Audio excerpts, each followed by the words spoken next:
The morning air was thick with the scent of wet cement and rain-soaked dust. A faint drizzle coated the city skyline, softening the edges of the tall cranes and scaffolding that pierced the clouds. Workers hustled through puddles, shouting instructions over the clamor of machines. Amid the chaos, one man moved with quiet focus, Ethan Miller, the kind of man who didn't speak much but whose work spoke for him.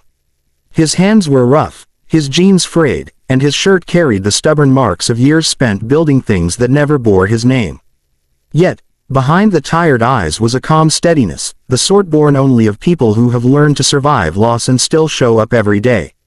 He paused to stretch his aching back and reached for his silver toolbox, its metal sides gleaming faintly beneath years of scratches. It wasn't just any toolbox. It was his invention, his pride, his reminder of a dream that never came true. The words, Hale Industries, were engraved on the lid, a name that once meant hope to him, now just a faint scar of the past. Inside that box wasn't just a collection of tools. There were compartments he had designed himself, adjustable fittings, magnetic lock hinges, a system so practical that even years later, other workers would ask, "Where'd you buy that thing, Ethan?" He always smiled and said, "I didn't buy it. I built it." But what he never said aloud was that it had once been a company prototype, one that he had designed during his short, bright career at Hale Industries, before everything fell apart. It had been 5 years since then. 5 years since he'd lost his wife to illness, since the company had downsized him out of the job he loved, since he'd had to choose between ambition and his daughter, Lily. He chose her, every single time. Now, as the rain picked up, Ethan kept working, humming softly to himself. That's when the sound of a sleek engine broke through the hum of construction. Heads turned as a black SUV rolled to a stop. Out stepped a woman in a white coat and heels, Victoria Hale, CEO of Hale Industries herself.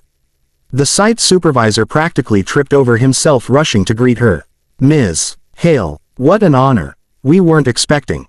I like to see progress firsthand," she said crisply, her tone sharp but not unkind. "This is one of our contracted builds, isn't it?" "Yes, ma'am. We're ahead of schedule. The men have been working double shifts." She nodded, her gaze sweeping the site like a spotlight, analytical, assessing, every movement calculated. The workers avoided eye contact, pretending to be busier than ever. Only Ethan kept on, focused on tightening the railing bolts. Then something caught her eye, a flash of silver among the mud and steel. She walked closer, her heels clicking on the concrete. Her eyes narrowed, her company's logo, engraved clearly on a worker's toolbox. "Why's my company's logo on your toolbox?" she asked, her voice slicing through the noise. Ethan froze mid-motion. The wrench slipped from his hand and clattered against the railing. Slowly, he turned, wiping rain from his brow. "I'm sorry," he said quietly, meeting her gaze for the first time. Victoria pointed at the box.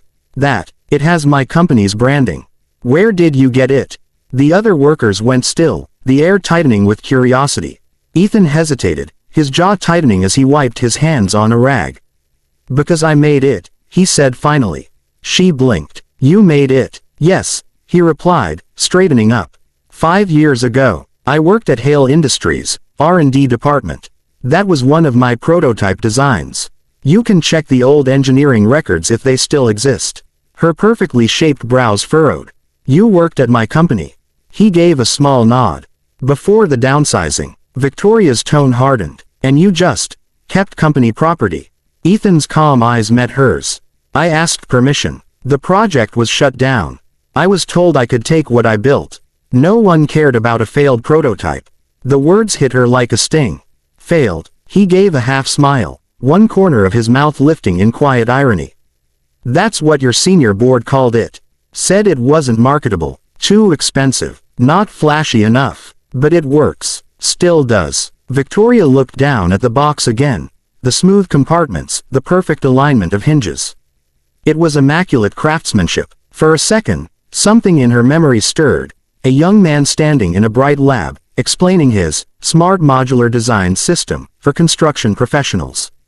She remembered being impatient, brushing off the idea. She hadn't even learned his name. Now he was standing right in front of her, covered in dust and oil, holding the dream she once dismissed. Ethan reached for his toolbox, as if ready to end the conversation. But before he could leave, she asked softly, "Why are you working here, Ethan?" "You're an engineer." He gave a tired smile. "I'm a father first." Her eyes flicked toward the small figure waving from a nearby car, a little girl in a yellow raincoat, her legs swinging. "Daddy," she called, her voice bright as sunshine breaking through clouds. Ethan's face softened instantly. "There's my girl." He crouched, opening his arms as she ran toward him. She hugged his legs tightly, her curls damp from the rain. Victoria's breath caught at the tenderness of it. The ruthless CEO everyone feared suddenly felt human. "She's beautiful," she said quietly. Ethan nodded proudly. "Her name's Lily." Victoria smiled faintly, her eyes lingering on the toolbox again. "You built something good, Ethan. Maybe more than one thing." He shrugged. "Some things you build for the world. Some things you build to survive it." There was a long pause, the kind that carried more meaning than words. Then, with a respectful nod, Ethan turned to leave, Lily's small hand gripping his. "Good luck with your projects, Ms. Hale," he said, his voice steady but distant. She watched him walk away through the misting rain, his figure slowly fading behind the scaffolding. The sight shouldn't have affected her. But it did. Back in her SUV, Victoria sat in silence. She couldn't get his words out of her mind, or the quiet dignity in his tone.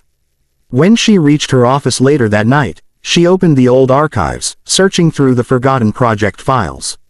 Her pulse quickened when she saw it. Project 7X, Hale Smart Tools, lead engineer, Ethan Miller.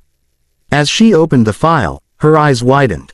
He hadn't just built a toolbox, he'd built an entire system, revolutionary in design. Lightweight, efficient, adaptable. Something her company could have turned into an empire. She leaned back in her chair, staring at the screen. For the first time in years, she felt something she didn't recognize, regret. Maybe she had been too quick to dismiss him. Maybe he had been right all along. Victoria Hale had built an empire on control and precision. But tonight, all she could think about was a dusty toolbox with her company's logo, and the man who carried it like a piece of his heart. Tomorrow, she decided, she would see him again. The next morning dawned gray and cold, the kind of day that matched the unease sitting in Victoria Hale's chest. She wasn't used to sleepless nights. She was the kind of woman who controlled her world with spreadsheets and logic, but something about that construction worker, the former engineer, had cracked her composure in a way she couldn't explain. All night, she had read his old project reports. Every document, every design sketch, every note in the margins told a story of a man who believed in innovation not for profit, but for people. She remembered how the board had laughed off his design, calling it idealistic. Yet the toolbox he'd made by hand had survived years of wear and weather. She'd spent her life chasing perfect numbers. Ethan Miller had built something real. And for the first time in years, she realized she might have made a mistake that cost more than money. By 8 a.m., her car pulled up at the same construction site. This time, she wasn't in a white suit and heels. She wore jeans, boots, and a dark jacket, a quiet rebellion against the image she'd built. Her assistant had tried to stop her, insisting it wasn't appropriate for a CEO to visit a site twice in 2 days. But Victoria ignored the protests. She had to see him again. When she stepped out, the workers paused. The same woman who had looked like a goddess in heels yesterday now looked almost human. She spotted Ethan near the scaffolding, tightening steel bolts. He noticed her before she spoke. His eyes widened slightly, surprise flickering across his face. "Ms. Hale." "Victoria," she corrected softly, brushing rain off her hair. "Can we talk?" The foreman gave them both space, wisely stepping away. Ethan set down his wrench, motioned toward a low concrete ledge, and sat.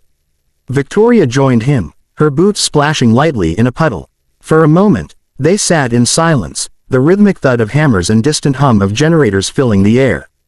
"I looked you up," she began finally. "Last night, I saw your file. You were one of our top engineers. Why didn't you ever come back after the layoffs?" Ethan exhaled slowly, rubbing the back of his neck. "Because life didn't wait. My wife got sick. We spent everything we had on treatment. And when he paused, his voice tightening. "When she passed, I had a 5-year-old to raise. I couldn't take the risk of starting over." Construction was steady. It paid the bills. Victoria lowered her gaze. She had never known loss like that. Her world was built on ambition, not survival. I'm sorry, she said quietly. He gave a small nod, eyes on the ground.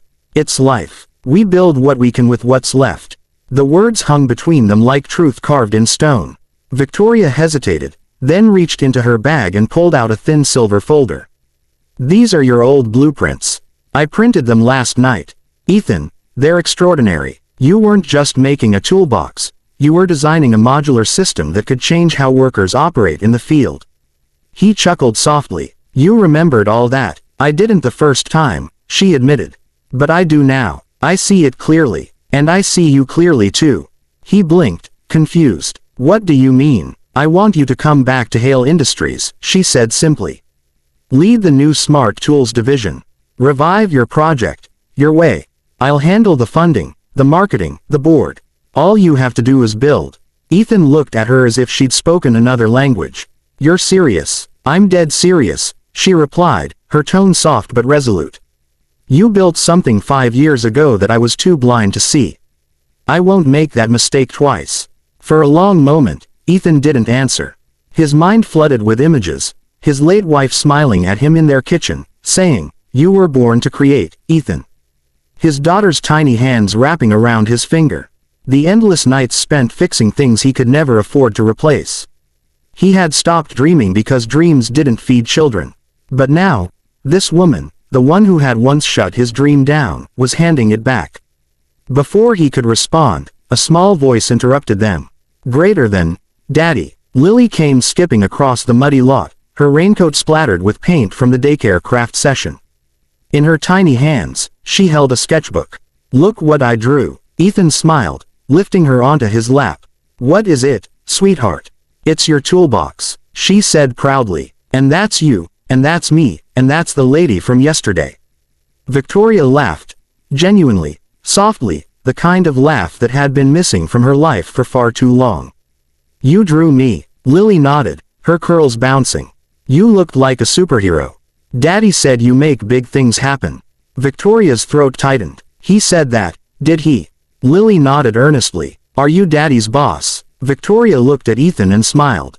I used to be, but maybe now, we'll be partners. Ethan chuckled. You sure about that? I don't exactly fit your boardroom image. You fit the future I want to build, she said quietly.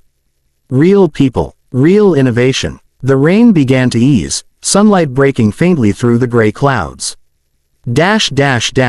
2 months later, Hale Industries unveiled something remarkable. In the grand glass atrium of the company's headquarters, reporters gathered around a long display table lined with shining new prototypes. At the center was a familiar design, the Miller Series toolbox. Victoria stood at the podium, poised and confident, her voice carrying through the room. Greater than, 5 years ago, one of our own created something revolutionary, a tool that represented the heart of what this company should stand for: resilience, ingenuity, and integrity. We failed to see its value then. But today, we correct that mistake. She gestured to Ethan, who stood beside her in a crisp gray jacket, looking slightly uncomfortable under the lights but proud nonetheless. Beside him, Lily sat in the front row, swinging her legs, beaming. Greater than, please welcome Mr. Ethan Miller, head of innovation at Hale Industries. Applause thundered through the hall. Cameras flashed. Ethan stepped up to the mic, clearing his throat. I never thought I'd be here again, he began, voice trembling slightly. But sometimes, life gives you second chances, not to start over, but to finish what you began. I built that toolbox to make work easier for people like me, people who build things with their hands and hearts. I guess, it built something bigger than I expected. The audience clapped again, moved by his humility. After the event, reporters swarmed around them. One asked Victoria, why him? Why bring back an old project after so many years? She smiled. Because real innovation doesn't come from boardrooms. It comes from people who never stop believing, even when no one's listening. Later that evening, as the crowds dispersed, Victoria found Ethan standing on the balcony, looking out over the city lights. Lily was asleep in his arms. You changed everything today, she said softly. He smiled, brushing a strand of hair from his daughter's face. No, Victoria, you did. You gave me back something I thought I'd lost, purpose. She hesitated, her voice barely above a whisper. And you reminded me what I'd forgotten, that behind every great company, there are human hearts beating quietly in the background. Ethan looked at her, the city glowing between them. So, he said gently, what happens now? She smiled, eyes warm. Now, we build, together. And as the night wrapped around them, one thing became clear: sometimes, the strongest foundations aren't made of steel or concrete. They're built from faith, forgiveness, and the courage to start again. The single dad's secret hadn't just stunned a CEO, it had rebuilt her